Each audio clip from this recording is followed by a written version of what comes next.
Hello students, welcome to brides academy channel. நான் உங்கள் Prakash. Video பார்த்துருக்க எல்லாரும் மறக்காமல் சப்ஸ்கிரைப் பண்ணிட்டு பாருங்கள்.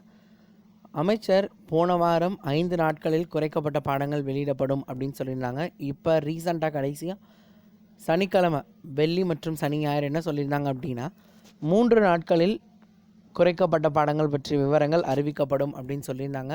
எல்லாருக்குமே தெரியும், முதல்ல 30-40%, அதாவது 11 மற்றும் 12ஆம் வகுப்புக்கு 30%, ஃபஸ்ட் ஸ்டாண்டர்ட்லேருந்து 10th ஸ்டாண்டர்ட் வரைக்கும் 40% சொல்லியிருந்தாங்க. அடுத்து இப்போ நாட்கள் இன்னும் தள்ளி போயிட்டே இருந்தது, பள்ளி திறப்போட நாட்கள் தள்ளி போயிட்டே இருக்கனால 50% பாடங்கள் குறைக்கப்பட்டிருக்கு அப்படிங்கிற விஷயங்கள் சொல்லியிருந்தாங்க. அதை பற்றின முழு விவரங்கள் கூடிய விரைவில் அறிவிக்கப்படும் அப்படின்னு சொல்லியிருந்தாங்க. வெள்ளிக்கிழமை 2 அல்லது 3 நாட்களில் அறிவிக்கப்படும் அப்படின்னு சொல்லியிருந்தாங்க. ஸோ அது எல்லாத்தையும் கனெக்ட் பண்ணி பார்க்குறப்ப நாளைக்கு தான் அந்த டெட்லைன் முடியுது. ஸோ நாளைக்கு நம்ம எல்லாருமே அந்த குறைக்கப்பட்ட பாடங்கள் பற்றிய விவரங்கள் அறிவிக்கப்படும் அப்படின்னு நம்ம எதிர்பார்க்கலாம். இல்லை அமைச்சர் நாளைக்கு ஃபைனல் முடிவு முதலமைச்சர் தான் சொல்லலாம் அப்படின்னு கூட அறிவிக்கலாம்.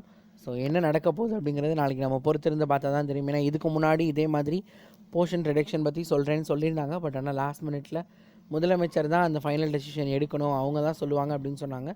இந்த தடவை அதே மாதிரி எதுவும் சொல்கிறாங்களா அப்படிங்கிற விஷயங்கள் நாளைக்கு நம்ம பார்த்தா தான் தெரியும். ஸோ எல்லாருமே நாளைக்கு குறைக்கப்பட்ட பாடங்களை ரொம்ப ஆர்வத்தோடு எதிர்நோக்கி காத்துட்டே இருக்கும். ஸோ வந்த உடனே ஒவ்வொரு சப்ஜெக்ட்டுக்கும் என்னென்ன டீட்டெயில் வீடியோ அப்படிங்கிறத நம்ம சேனலில் நான் கண்டிப்பாக உங்களுக்கு அப்லோட் பண்ணுறேன். அந்த வீடியோ உங்களுக்கு வரணும் அப்படின்னா மறக்காமல் நம்ம சேனலை சப்ஸ்கிரைப் பண்ணிக்கோங்க. உங்கள் ஃப்ரெண்ட்ஸ் எல்லாருக்கும் இந்த வீடியோவை ஷேர் பண்ணிடுங்க. தேங்க்யூ.